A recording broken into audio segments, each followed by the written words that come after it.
Boa noite, telespectadores da Rede Vida de Televisão, o canal da família. O programa Sábado Especial entrevista hoje o deputado federal Enéas Carneiro. Ele é o presidente do PRONA. Enéas Carneiro notabilizou-se em todo o Brasil quando, em 1989, lançou-se candidato à presidência da República e tinha apenas 15 segundos para mostrar o seu programa. O seu programa era: meu nome é Enéas. Essa figura de destaque da política nacional será novamente candidata à presidência da República.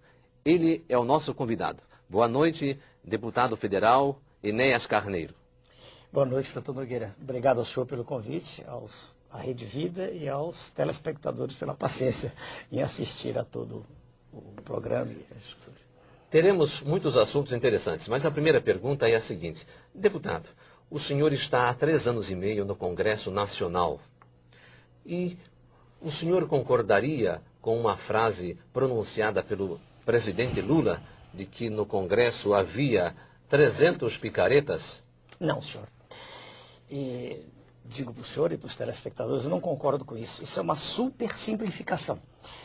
O Congresso espelha a sociedade.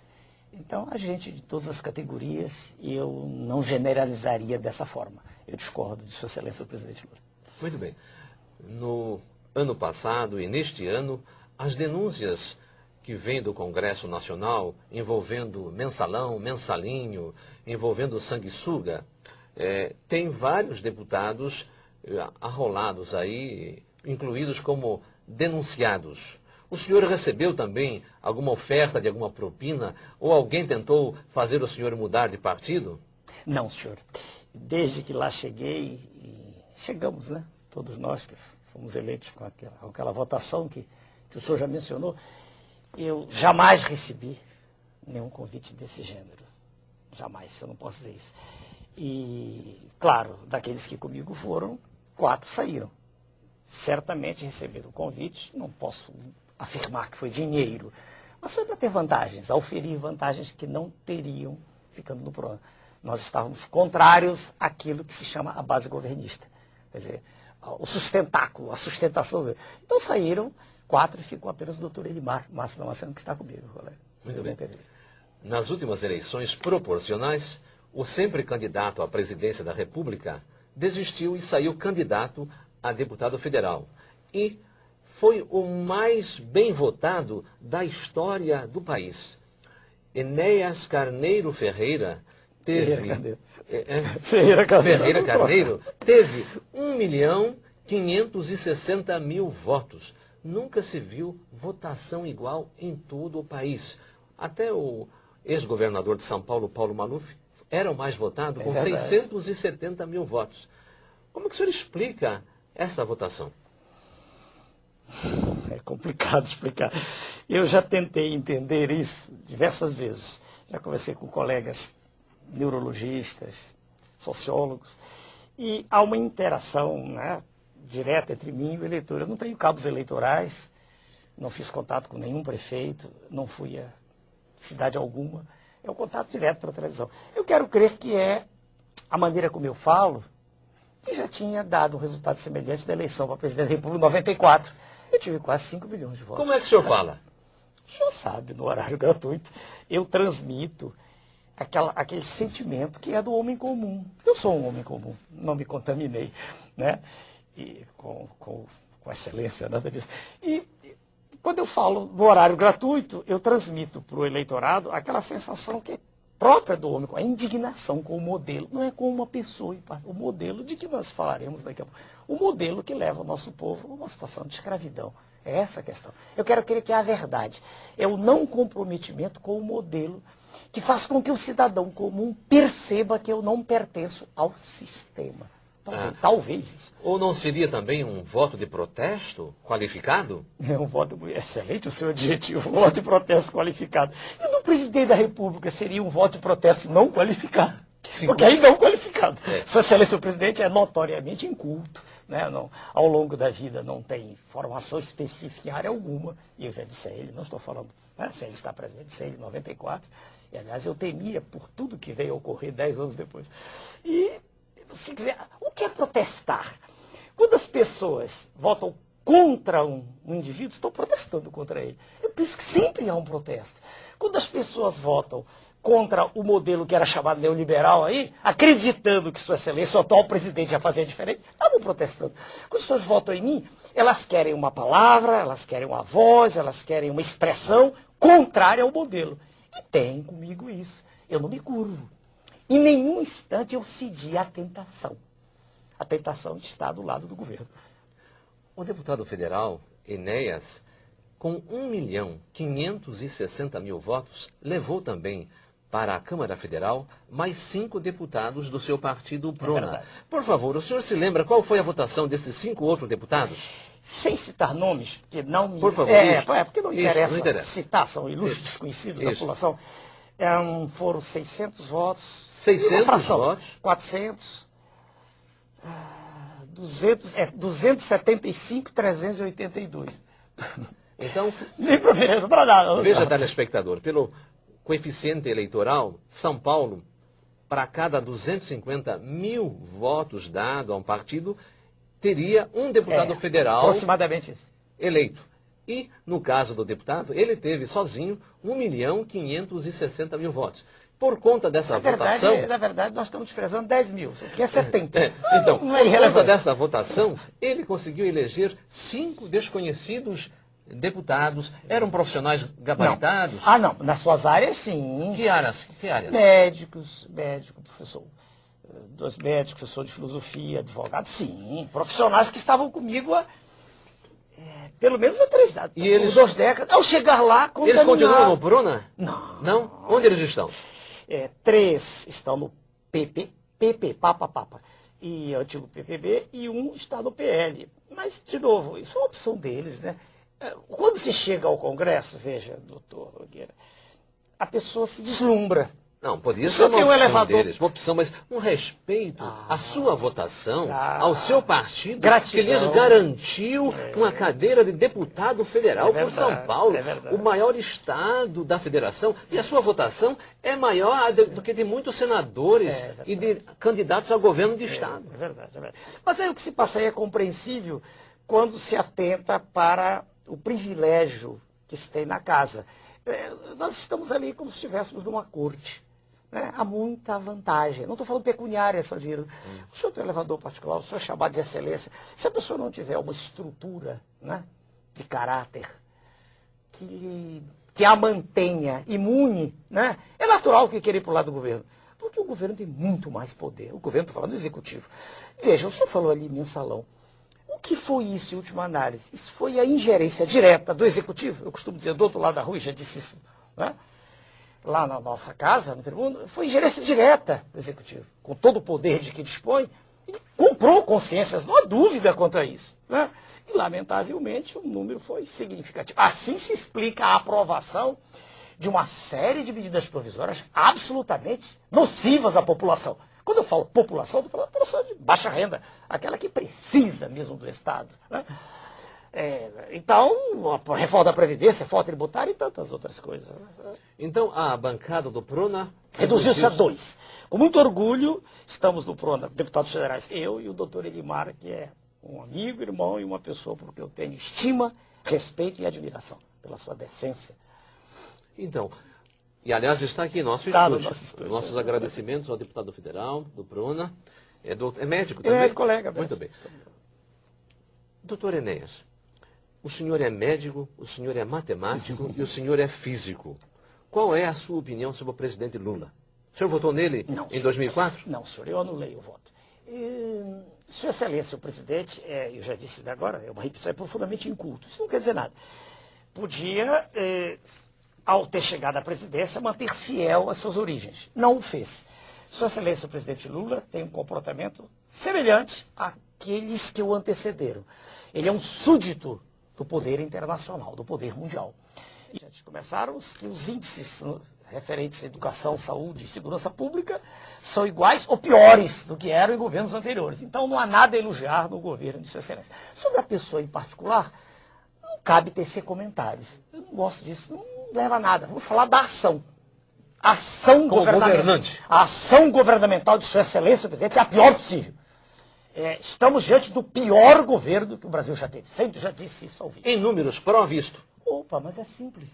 Escolha qualquer área. Educação, segurança, saúde. Educação temos aqui. Educação. Sua Excelência, o ex-presidente, gastava, os 3 últimos anos, 2000 e 2002, um número médio em torno de 19 bilhões de reais. Sua Excelência... Quem é esse? O senhor está falando do Sua Fernando Henrique? Excelência, presidente Fernando Henrique. Em 2000? 2019, a fração é cansativa, números médios, 19 bilhões. Sua Excelência, o presidente atual, que acaba de dizer há pouco que isso é falha da educação, ele gastou menos, 16 bilhões. Tudo em bilhões, né? 10 elevado a 9 a potência. 3 bilhões a menos, passados 5, 6 anos. Muito bem. Isso na área da educação. Educação. Na área de saúde pública, separado de saneamento, só saúde pública, os números eram até 2002, eles eram da ordem de grandeza de 36, deixa eu ver, bilhões, 36, 38, bilhões. 2003, 32, 2004, em 2005 ele se aproxima um pouco, chega a 37, e já cai de novo em 2006. Considerando a elevação do número... Considerando que a população aumentou. Diminuiu. Diminuiu. E em segurança a coisa é pior ainda. Segurança pública, se o senhor olhar para os números, são todos tirados de fundos oficiais. Né? Até 2002, a média, como o senhor observa aqui, era em torno de 23, 21 bilhões. Né? Ela cai significativamente, se o senhor olhar, para 16, 17, 18. Isso considerando, primeiro, o aumento da população, que não está aqui mencionado, e a população carcerária, que também aumenta. A criminalidade aumentou. Aliás, ela vem aumentando, fruto, de novo, de um modelo perverso. Um modelo em que a distribuição de renda está entre as piores do mundo, no nosso país. Né? Então o presidente não investiu em segurança pública? Não. Sua Excelência, o presidente pagou as maiores taxas de juros do mundo, no seu exercício, na sua ação presidencial. Sua Excelência fez com que os lucros dos bancos fossem os maiores de toda a história. Então, quero eu crer que não mudou coisa alguma. Ou melhor, mudou sim, piorou. Por isso não pode haver elogios. Qualquer discurso que se faça lá na tribuna, e eu assisto a todos cuidadosamente, é apenas um conjunto de eufemismos. É uma bolsa escola aqui, é uma estrada ali, é uma faculdade, nada. Quando nós pegamos o contexto todo, ele está pior, sem dúvida. Aliás, perdoe-me, rápido, eu sou sintético, sabe? Aliás, é só andar pelas ruas. O sentimento de tristeza nacional é notório. Você observa em qualquer rua de qualquer cidade, de tristeza, de decepção. Porque Sua Excelência, o atual presidente, era, não para mim, mas para grande parte da população, uma esperança. Um homem simples, um homem vindo do povo. Lamentavelmente, Sua Excelência, o presidente, entregou-se ao modelo. Sem dúvida.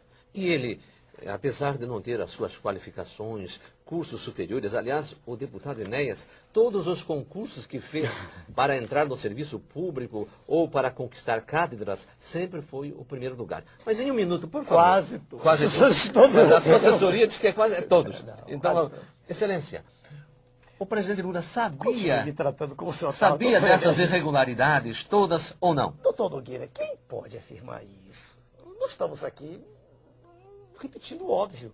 Ele diz não sabia, então ele é inepto. Como se pode estar ocupando o mais alto cargo da nação e desconhecer o que se passa na sala do lado? Quer dizer, é inépcia, é desídia governamental. Porque os fatos se repetiram, não é verdade? E como é que se repetiram? E não houve providência nenhuma? E Sua Excelência só fala do Corinthians? É natural que muita gente fique olhando e dizer, um estranho aí agora. Afirmar que isso é impossível. Impossível. Né? Muito bem. É impossível, mas o Ministério Público Federal, através de um parecer encaminhado ao Supremo Tribunal, denunciou 40 parlamentares e autoridades como envolvidas e não incluiu o nome do presidente Lula por não ver motivos para incluí-lo. Aliás, ele também foi excluído do relatório da CPI dos Correios, CPMI dos Correios, o que então faz com que nós nos curvemos à decisão desses órgãos importantes. Posso citar uma frase só que não é Pois minha? não. Leva 10 segundos. e aliás eu já citei num programa e repito, é um astrônomo, já falecido, que eu gosto muito de Sagan. Ele diz assim, dizia, a ausência da evidência não é a evidência da ausência. É muito sábio. A ausência, o fato de não existir evidência, não garante que evidência não existe. Muito bem. No próximo bloco, estaremos novamente entrevistando aqui, continuando a entrevista com o deputado federal Enéas Carneiro, que aqui tem bem mais do que aqueles 15 segundos que o notabilizaram em todo o Brasil. O programa Sábado Especial está entrevistando o deputado federal Enéas Carneiro e pré-candidato à presidência da República pelo PRONA. Sou obrigado a afirmar que não estava reconhecendo, deputado, quando o senhor chegou aqui. Parece que o senhor mudou o visual. Eu tive, ainda tenho, não posso afirmar que já esteja curado, um quadro de leucemia mieloide aguda. E o tratamento é muito forte. Comecei a perder cabelo, perder barba, assim, ficou muito ruim, tufos demais, resolvi tirar tudo. E mudou o aspecto meu, muito significativamente. Mas o senhor continua sendo reconhecido nas ruas ou não? Não com a incidência com que era superior a 95%. Não, agora não. De quando em quando eu consigo atravessar sem... Aí um ou outro olha e se espanta. O povão ainda não me conhece. Então assim. O senhor era mais conhecido que a marca Coca-Cola, então? Era? Não sei, eu não tenho estatística Coca-Cola, não. Deputado, o Brasil é um país em desenvolvimento, mas é um país, considerando o nosso PIB e de outros países, um país pobre. Pergunto ao senhor, essa pobreza não está aumentando em decorrência dessa política econômica que vem sendo seguida pelo governo Lula e que parece que nasceu no governo Fernando Henrique Cardoso? Já vinha antes. Já existia antes. O processo de dilapidação do patrimônio público, entrega de tudo que é nosso, vem de há muito. Toma pulso, toma força no governo do senhor Fernando Collor, atinge um patamar incompreensível, inaceitável, com sua excelência, o presidente Fernando Henrique, e agora continua com o presidente Luiz Inácio. O que, já que o senhor me pergunta, a resposta pode ser traduzida assim, existe uma questão central. Eu costumo falar nela, abordá-la, porque ela é a questão, do meu ponto de vista, raiz da qual decorrem todas as outras. São as taxas de juros com que se paga o serviço da dívida pública, hoje a interna é bem maior do que a externa, bem maior. A externa hoje é desprezível. E a interna já ultrapassa a cifra assombrosa de 1 trilhão. 1 trilhão de Um reais? 1 trilhão de reais, 1 trilhão. É um número que, se alguém fosse contar sem parar, não fizesse nada, levava 30 mil anos para contar. Eu já fiz isso contar. É uma coisa assombrosa. Mas veja, as taxas de juros com que se paga o serviço dessa dívida chegaram, ano passado, segundo o próprio secretário do Tesouro Nacional, teriam chegado a 180 bilhões no final de 2005. Isso dava uma média de 15 bilhões mês. Veja, 15 bilhões, um total de 180, dá mais de 3 vezes tudo que foi gasto com educação e saúde. Veja como é uma questão central. Não há dinheiro para nada, não há dinheiro para educação, não há dinheiro para saúde. Vamos entrar no hospital público. Não falta tudo num dia, mas quase tudo falta. Falta algodão, falta gás, falta material cirúrgico, falta remédio. É um desespero, a gente morre na fila, falta maca. É só olhar. Hospital público, escola não precisa falar. Estrada não precisa falar. Não há dinheiro. Segurança pública, quando se pede que se aumente a taxa para o presídio, que os presídios vivem em situação falimentar, a resposta é sempre, não se pode mexer, não há verbas, não é? A resposta é geral, não há recursos. Mas como dizer que não há recursos se uma parte dos juros é reinvestida na dívida? Veja que coisa estranha, quanto mais se paga, mais se deve. Sua Excelência, presidente Fernando Henrique, assume com 60, números redondos, 60 bilhões. Entrega com 600 bilhões reais. E Sua Excelência, o presidente Lula, vai aumentando a dívida. 620, 700, 800, 900. Onde nós estamos? Para onde vai isso? E os juros pagos chegaram, segundo eles, a 157 bilhões. Mas se eles incluírem aquilo que foi a capitalização, juros capitalizados, os números são astronômicos. Chega-se a cifras assombrosas de mais de 200 bilhões. Não há saída. Essa é a questão central. Então estão mascarando a dívida? A dívida não. O serviço da dívida. A dívida aparece com mil e uma injunções, papéis que são colocados noutras rubricas, mas a dívida ainda aparece. O questão central. Então estão mascarando a dívida? A dívida não, o serviço da serviço da dívida. A dívida aparece com mil e uma injunções, papéis que são colocados noutras rubricas, mas a dívida ainda aparece. O que não aparece é que a cada instante uma parte desse serviço é acrescentada, é adicionada, por isso a dívida cresce. Mas veja, doutor Nogueira, isso é assombroso. É assombroso porque nós vivemos num seio dos países pobres, mas como pobre? Se nós temos o maior contingente de água potável do planeta, 21%.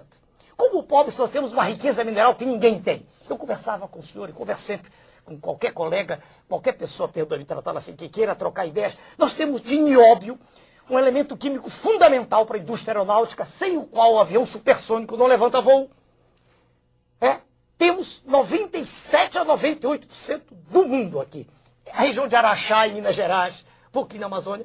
Quer dizer, como se explica que nós não tenhamos o monopólio da venda de nióbio no mundo, se só nós temos? De onde o senhor tirou esse percentual? O senhor o encontra em diversos sites. Eu não trouxe, mas não é difícil. É reconhecido internacionalmente isso aí? Sem dúvida, sem dúvida. Se o senhor procurar até na internet, o senhor o encontra.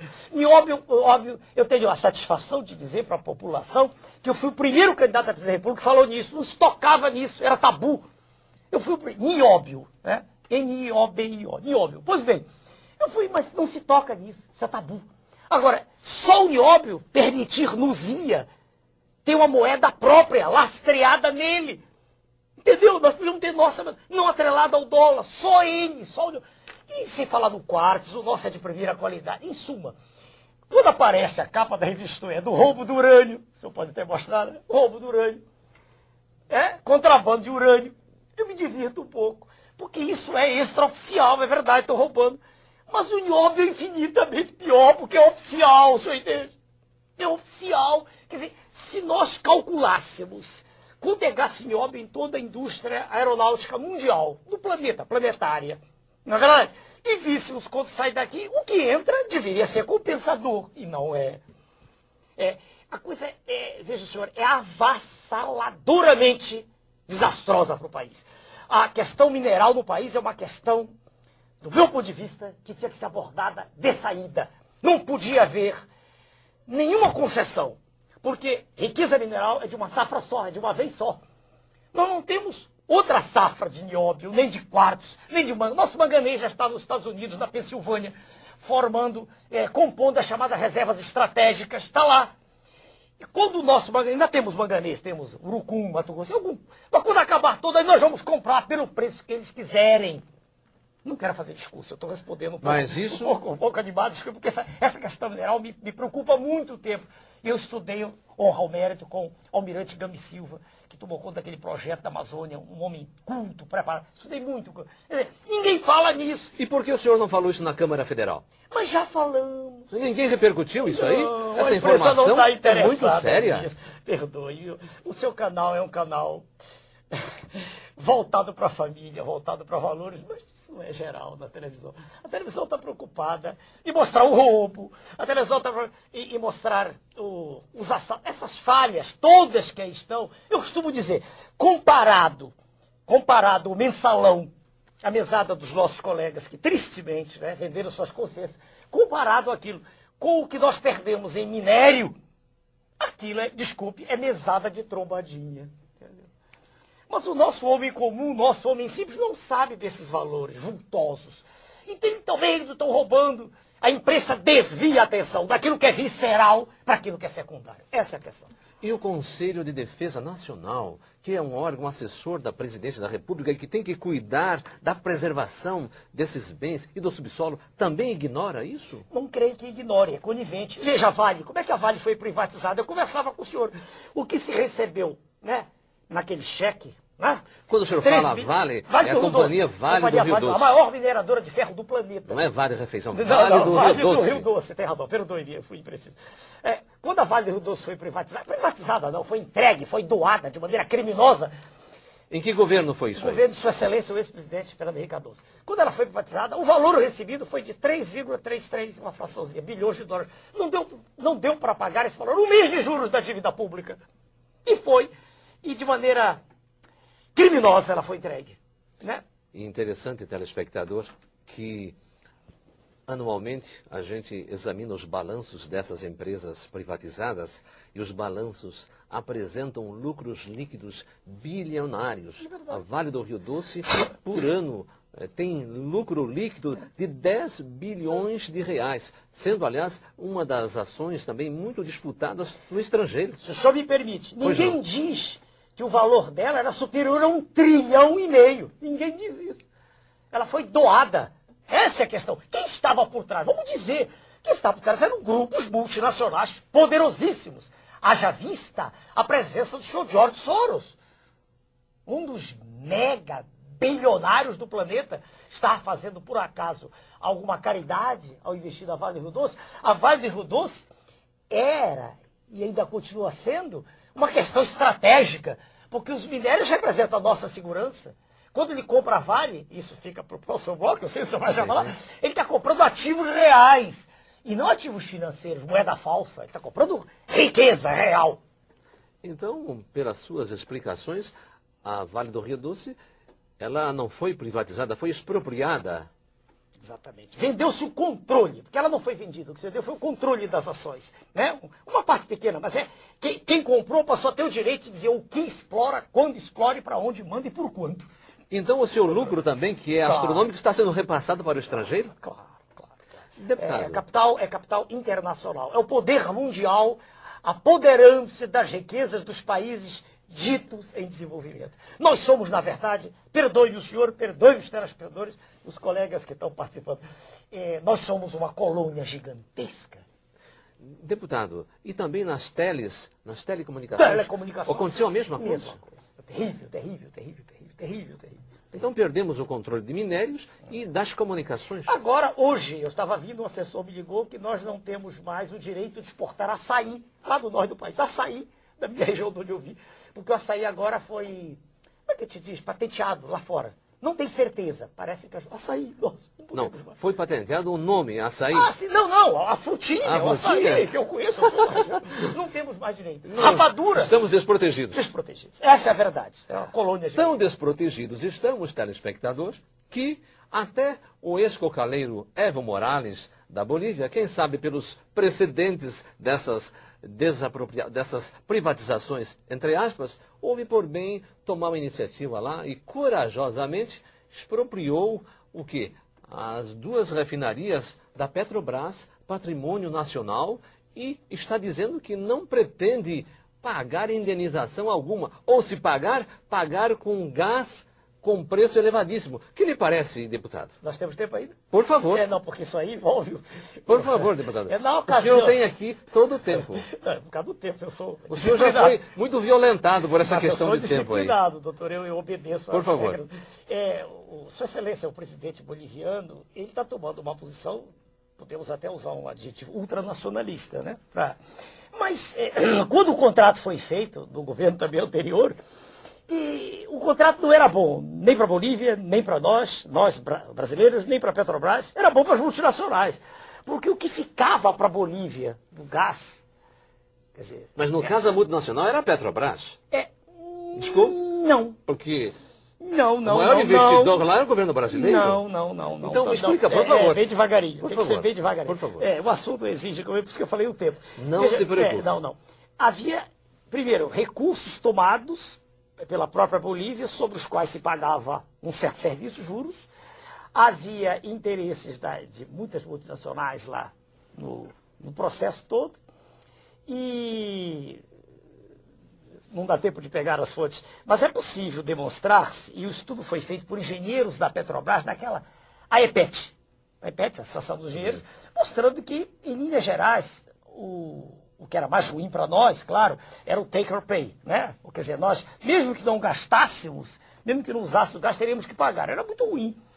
E algumas dessas cláusulas já foram refeitas. Mas não era necessariamente bom para a Bolívia, não. Não era. Aí, veja bem, quando o senhor Evo Morales assume, já havia ocorrido o referendo, 2 anos atrás, em 2004, né? Já havia, dizendo, não me recordo exatamente os termos, mas já tinha ocorrido um referendo no qual tinha sido estabelecido que os contratos tinham que ser refeitos. no qual tinha sido estabelecido que os contratos tinham que ser refeitos. O que ele fez, veja bem, agora, foi em maio agora, né? Agora, o que ele fez foi... Dia 1º de maio. 1º de maio. O que ele fez foi numa atitude, assim, extremamente drástica, dizer, vai ser como eu quero, vai ser como eu quero. Foi, digamos, uma atitude violenta. Inamistosa. Sim, não amistosa. Mas, se nós olharmos para aquele país e quão vítima ele vem sendo há tanto tempo desse poder maquiavélico mundial, a gente tem que entender, não que é o Chaves da Venezuela, a gente tem que entender um pouquinho que de quando em quando há roubos desse gênero. Nós, claro, estamos sendo prejudicados, se bem que a Petrobras, e isso declaração também de dirigente, acaba de afirmar que a Bolívia, enfim, os negócios são pequenos lá, não são de tão grande monte, o senhor deve ter lido.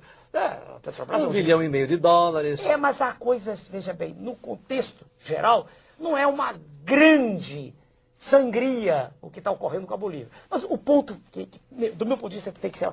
Quando ele toma uma atitude dessas, ele faz algo que o nosso presidente, que Sua Excelência, o presidente, tem direito, né, não faz. Por exemplo, as multinacionais aqui exploram o petróleo e pagam 5%. Exploram? Não. Levam para fora. 5%. Lá no Oriente, em torno de 30%, né, que é pago. Por que só 5%? Por que o Sua Excelência presidente não cobra um serviço à altura? É isso que mais espanta. Muito bem. No próximo bloco, conversaremos com o deputado Enéas e candidato à presidência da República sobre a segurança pública no estado de São Paulo e no Brasil inteiro. Deputado Enéas, o senhor mora em São Paulo ou no Rio de Janeiro? Moro em São Paulo, Rio e Brasília. No Rio eu tenho uma filha de 21 anos, com quem eu moro, antigo, estou no Rio há mais de 40 anos, em São Paulo há mais de 20 dando aula, parei agora por causa da doença, e também tem um cantinho lá, e em Brasília a residência oficial. Moro nos 3 lugares. E por que o senhor preferiu sair candidato a deputado por São Paulo? Podia ser em qualquer estado, como o senhor acabou de dizer agora, conhecido em qualquer um. Em São Paulo tem mais eleitores, tem mais... Como a minha penetração era razoavelmente a mesma, né? Com exceção do estado do extremo norte, onde eu estive poucas vezes, mas era razoavelmente a mesma. Em São Paulo, eu pensei, São Paulo, há mais eleitores, o resultado será maior, honestamente. E tenho carinho por São Paulo, como tenho por qualquer lugar. Eu sou brasileiro, como o senhor é. Muito Estamos bem. falando português, hein, o senhor? Né? E se o senhor fosse governador aqui do estado de São Paulo, considerando a situação séria na área da segurança pública que São Paulo está vivendo, o que o nosso deputado, então governador, faria para tranquilizar a população e resolver esse problema gravíssimo que está afetando a todos? Veja, de novo, eu volto à questão central. Os governos estaduais, dos estados-membros e os prefeitos, todos estão presos à dívida pública. Todos. Se o senhor olhar, quando há qualquer medida que um presidente toma, os governadores, desde o tempo de Collor, os governadores vão lá. Uma linguagem bem singela, tomar a benção. Quer dizer, até assim no CIEP, vai lá. Quer dizer, todo mundo... Porque é o governo federal que solta a verba, que solta o dinheiro. Então, o primeiro problema do qual a gente nós não podemos esquecer, é que Sua Excelência, o governador, independentemente de quem seja, ele não tem todo esse poder que parece ter, não. Não tem. Agora, o que se faz com o que tem? É outra pergunta. Dentro do que tem, do que chega, eu penso que não adianta falar educação. Isso é a médio prazo, não é instantâneo. Então, ainda mais porque muitos dos líderes aí têm até nível médio, né? Não são analfabetos. Não Se não fossem preparados, não obteriam esse sucesso que estão obtendo aí com essas rebeliões todas. Claro. Então, eu penso assim, há que, do meu ponto de vista, tem 1000 abordagens, separar joio de trigo.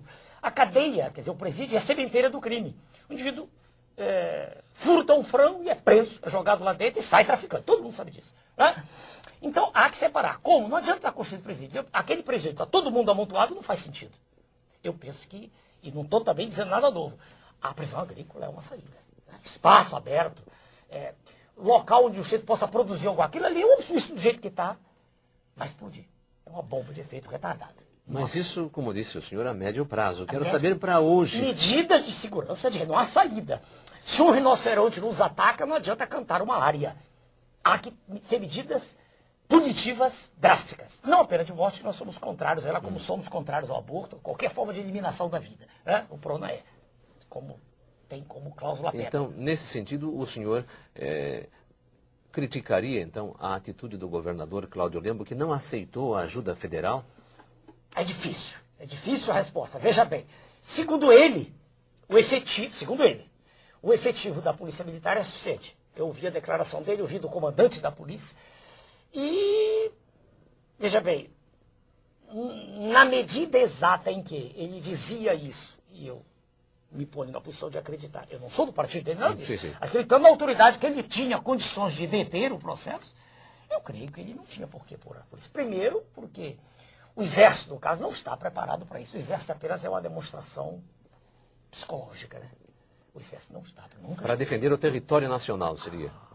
Segurança nacional é uma coisa, segurança pública é outra. E aqui é a segurança da família, da sociedade, do cidadão que trabalha, que paga imposto. E houve pânico. Não adianta dizermos que não houve. Houve pânico. Haja vista os supermercados fecharam, as escolas, tudo. Houve pânico. Então, quando você me pergunta se...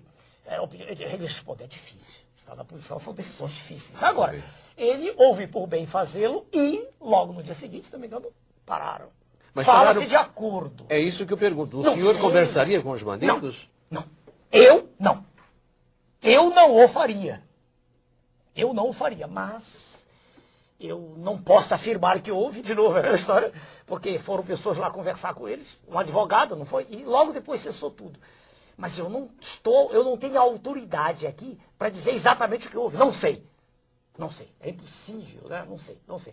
Mas, repito, a questão prisional, essa questão do ponto de vista da criminologia, ela tem que ser examinada rapidamente. Estamos sentados no barril de pólvora, não há dúvida. O presídio é uma escola de criminalidade, não tenha dúvida. Escola de crime aqui. Né? Aliás, o senhor também não acha que deveria haver uma política nacional de segurança pública? Porque é impossível você hoje situar pontualmente um problema de São Paulo. O problema da segurança, ele extrapola. Nós temos bandidos que vêm de outros estados, pessoas de São Paulo que vão para outros estados. Então, há que haver uma interligação. E isso quem põe é a presidência da República, o governo federal. Há que existir e já está passando do tempo, sem dúvida. E a Câmara Federal e o Senado Federal também poderiam agir? Seria um colegiado, penso eu assim. Seria uma decisão, veja o senhor, tomada em conjunto. Eu penso que está passando a hora.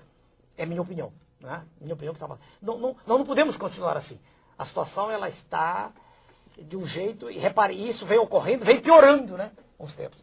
Essa situação está levando a intranquilidade aos lares dos brasileiros, sem dúvida. Né? Ninguém mais tem tranquilidade para ir à rua. É verdade. Muito bem. Espero que o senhor, durante a campanha eleitoral, apresente, então, como candidato à presidência, um programa que privilegie essa política nacional de segurança pública. Começando com recursos, como acabei de lhe mostrar, eles não que estão diminuindo. Como da educação, como da saúde. Repare que existe sempre a questão central, como ele disse. Né? Os recursos são desviados e aí não há recursos, né? Desculpa. Muito bem. Deputado, o senhor teria, na sua atuação federal, algum projeto na área energética? Tenho. Qual é? Tem. Eu e o meu colega, o doutor Elimar, apresentamos um projeto que já passou por 3 comissões, ganhamos em 2. Ganhamos, quer dizer, o projeto foi aprovado, e uma comissão o voto foi contrário, mas a tese... Um minuto? Por favor. A tese consiste no seguinte, nós propomos a substituição em todo o território nacional dos combustíveis derivados do petróleo, fóssil, né? Combustíveis oriundos da biomassa. Quer dizer, o álcool e óleos vegetais. Nós conseguiremos, se for porque agora irá para o plenário daqui a algum tempo, esperamos que nessa legislatura ainda, nós conseguiremos uma coisa inédita. Todo o petróleo nosso será exportado, veja. Olha quantas divisas teremos, todo o petróleo. E nós teremos a não poluição da atmosfera, né? Porque os combustíveis de origem fóssil, além de estarem no final da sua vida, né? O petróleo acabará 2, 3 décadas, 4. Esses não, o reator a fusão nuclear está lá em cima, é o Sol, que nos privilegia e nos dá uma condição que nenhum outro país do mundo tem. Quer dizer, com álcool, né? E óleo retirados dos vegetais, utilizando uma parcela pequena, em torno de 15,8 milhões de hectares, que é quase em torno de 4% da área toda cultivável, né? Se nós fizermos isso, nós teremos fixados na terra os homens de lá. Diminuiremos em muito o êxodo rural. Teremos uma condição de a pessoa trabalhar no seu habitat natural. Geraremos, todos nós, se isso for aprovado para o bem do nosso país, alguma coisa em torno de mais de 10 milhões de empregos, com pessoas trabalhando naquilo de que gostam no campo. Essa é a ideia de maneira bem geral. E este projeto? Se nós fizermos isso, nós teremos fixados na terra os homens de lá. Diminuiremos em muito o êxodo rural.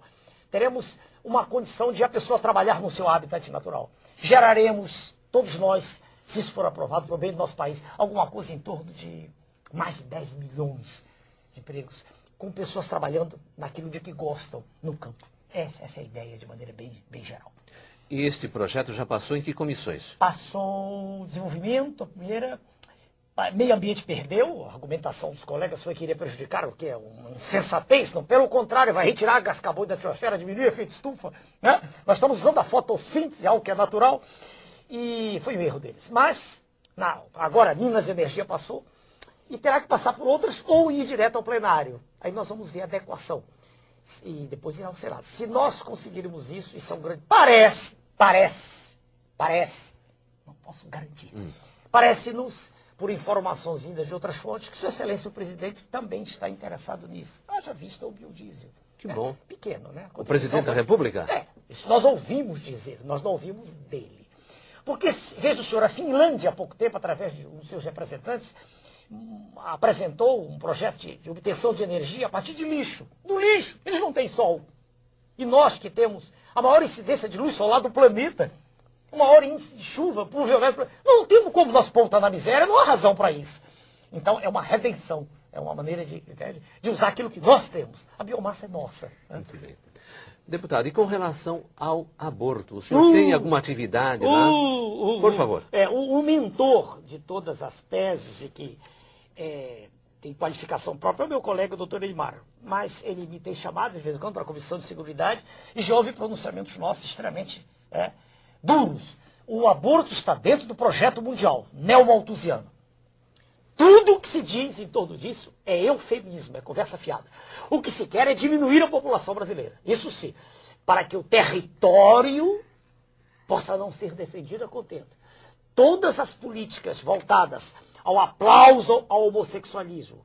Eu não estou atacando os senhores homossexuais, não é isso. Estou dando o aplauso e o incremento e a apresentação disso como coisa natural. Tudo isso visa a diminuição da natalidade. É a política neomalthusiana em ação. Ou seja, nós somos gente de mais ao contrário, nós somos gente de menos, numa extensão territorial gigantesca como é no nosso país. Então, o aborto é, do meu ponto de vista, condenável. Totalmente condenável. Quando o espermatozoide e o ovócito se juntam, a partir do instante, não naquele momento exato em que o espermatozoide entra, mas quando os dois núcleos se fundem, já existe um novo ser. Nada justifica matá-lo. Nada. Nenhuma razão de qualquer natureza permite isso, uma vez que ali está, independentemente de qualquer conceito religioso, ali está uma nova vida, um novo ser. Então nós do PRONAF somos radicalmente contrários a essa política. E qual é a aceitação na Câmara Federal desse seu ponto de vista muito importante?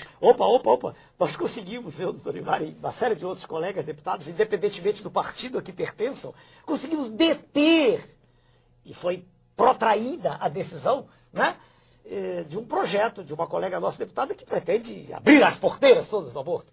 Mas isso foi detido no final do ano transato, agora de 2005. O projeto volta a cada... As tentativas da abertura da porta vêm a cada instante. Mas nós conseguimos deter. Então, foi alguma coisa positiva que conseguimos. Como o senhor estará fora da Câmara Federal, quem continuará essa batalha Doutor lá? Elimar. Então, se o PRONAF conseguir eleger deputados federais em São Paulo, mas aí o senhor tira o verbo achar, eu não vou brigar com o senhor há de ouvir que o senhor foi num crescendo, começou com 180 mil votos para presidente, depois passou para 360, agora depois passou para 5 milhões, 5 milhões, depois baixou porque o seu tempo baixou também. Agora, se o senhor não tiver um tempo bom, isso a bancada também não terá um tempo bom. Eu tive meio minuto para deputado federal, meio minuto. O que o senhor falava nesse meio minuto, deputado? Meio minuto. Veja, senhor telespectador, o nosso país é o mais rico do mundo, não é o mais pobre. Ele é o mais rico em água potável, em luz solar, com energia captada nas folhas, que pode ser utilizada, como eu acabei de mostrar. Né? O nosso país tem uma agricultura que é só estimular um pouquinho e ela produz, não há por que haver fome. Nós temos a maior riqueza mineral do planeta. A que o senhor atribui a situação de pobreza e miséria da população? Claro que é a má gestão. Claro que é, ao fato de nós termos títeres governando o país, que são, na verdade, representantes legítimos de um poder monstruoso, que é o sistema financeiro internacional. A nossa proposta é lutar contra isso, é fazer com que o Brasil se coloque de pé e deixemos de ser colônia das multinacionais. Deve ter falado 1 minuto e 40 segundos, não preparei antes, coisas desse gênero. E falou tudo, é por isso que teve essa votação astronômica. Nada diferente disso. Finalmente, para encerrar o programa, deputado, o senhor também tem uma grande preocupação com o mascaramento contábil dos ativos financeiros apresentados internacionalmente. Para encerrar o programa, 2 minutos. 2 minutos? O senhor está me dando uma eternidade. Eu acho que o senhor tem que se acostumar com isso aqui na Rede Vida. Muito obrigado ao senhor. O que se passa, senhor telespectador, é que antigamente ainda com transações em dinheiro, cheque. Hoje não. Hoje com o advento, né, e cada vez mais intenso das comunicações através dos computadores, quando se aperta um dedo, né, se põe o dedo numa tecla de computador, transferem-se fortunas de um país para outro, de um ponto para outro do planeta. E o que gira em ativos financeiros é de uma ordem de grandeza em torno de 6 trilhões de dólares. Dia. Isso é muito mais do que o total das transações em comércio e indústria, que chegam a alguma coisa em torno de 2 a 3% desse valor. É evidente que o que se faz então é uma fantasia. Vive-se numa gigantesca, é como se fosse uma mesa de bilhar, uma gigantesca fantasia. A riqueza real está nos países ditos em desenvolvimento, são as riquezas naturais. E delas se apropriam os donos dos ativos financeiros. Assim compraram a Vale do Rio Doce, assim compram terras na Argentina, compram terras no Brasil. E é preciso que nós acordemos para isso. É preciso, eu sei que é dura a frase, mas é preciso ter coragem para enfrentar o sistema financeiro internacional. O deputado disse, em resumo, que também há empresas com patrimonialização insignificante, mas ações com valores astronômicos nas bolsas. Então, o patrimônio da organização, 6 bilhões de dólares, mas as ações em bolsa valem 100 bilhões de dólares. Quer dizer, é um sonho, mas em realidade é um castelo. E, em cima desse castelo, muitos sonhos se destroem. Pessoas que investem, acreditam no mercado financeiro e ficam sem nada. Mas são os pequenos, né? Não têm acesso à informação privilegiada.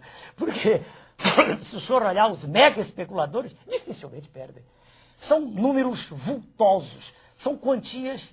Número vultoso, a expressão está imprópria. São quantias vultosas, são valores aos quais nós não temos acesso. São milhões, bilhões de dólares, transitando como bits, né, de informação de um lado para o outro do planeta. Essa é a verdade. Deputado, muito obrigado por sua entrevista. Sucesso ao senhor dentro do possível, apesar do pouco tempo que vai ter na televisão. E esperamos que o senhor volte aqui à Rede Vida para conversar com o telespectador do Sábado Especial. Muito boa noite.